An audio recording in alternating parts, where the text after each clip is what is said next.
എന്ന എൻ്റെ ചെറുകഥാ സമാഹാരത്തിൻ്റെ പ്രകാശനമാണ് ഇന്നിവിടെ നടന്നത്.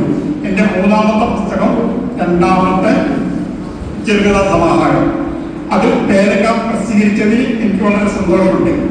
അത് ആ പുസ്തകത്തിൽ 22 കഥകളാണ്, ഒരു നാട്ടുപ്രദേശത്തുകാരൻ്റെ കഥകൾ.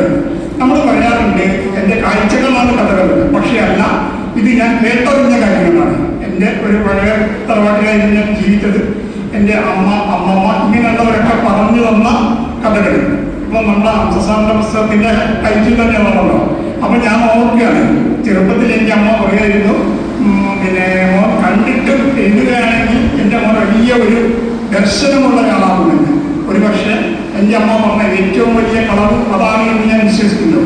അപ്പോൾ പിന്നെ എന്നെ സംബന്ധിച്ചിടത്തോളം പറയാനുള്ളത്, ഞാൻ എഴുതിയൊരു കഥയാണ്. ഒരു മുനിസിപ്പാലിറ്റി, ആ മുനിസിപ്പാലിറ്റിയിൽ ഒരാൾക്കൊരു സ്വീകരണം കൊടുക്കുകയാണ്. സ്വീകരണം കൊടുക്കുന്നത് നമ്മുടെ കുട്ടപ്പായിക്കാണ്. കുട്ടപ്പായി സ്വീകരണേക്ക് വന്നു പോവാണ്. കുട്ടപ്പായി വിചാരിക്കുകയാണ് എന്തിനാണ് സ്വീകരണം എന്ന്. നോക്കുമ്പോൾ ആ ഗ്രാമത്തിൽ ഇതുവരെ ഒരു കഥയോ കവിതയോ എഴുതിയിട്ടില്ലാത്ത ഒരാൾ, ആ ഗ്രാമത്തിൽ ഒരു മെമന്റോ ഏറ്റുവാങ്ങിയിട്ടില്ലാത്ത ഒരാൾ, അതാണ് കുട്ടപ്പായി.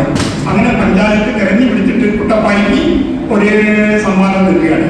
ഈ ഒരു കഥ മാത്രം ഞാൻ ഇവിടെ പറയുകയാണ്. എല്ലാവരുടെയും എല്ലാ പുസ്തകങ്ങൾക്കും എല്ലാവിധ ആശംസകളും നേരുകയാണ്. ഇത് എന്നെ സംബന്ധിച്ചിടത്തോളം എൻ്റെ പുസ്തകത്തിന് നമ്മുടെ നോവലിസ്റ്റ് സുരേന്ദ്രൻ സാർ ഒരു അവതാനി ചെയ്തിട്ട് തോന്നും. അതെനിക്ക് വലിയൊരു അനുഗ്രഹം ഞാൻ കാണുകയാണ്. അത് കാരണം എൻ്റെ പുസ്തകത്തിൽ എൻ്റെ കഥകൾ വായിക്കുന്നെങ്കിൽ ആ അവതാനിക്ക് എല്ലാവരും വായിക്കണമെന്ന് മാത്രം ഇഷ്ടപ്പെട്ട് ഞാൻ നിർത്തട്ടെ. എല്ലാവർക്കും എല്ലാവിധ ആശംസകളും നേരിടുന്നു.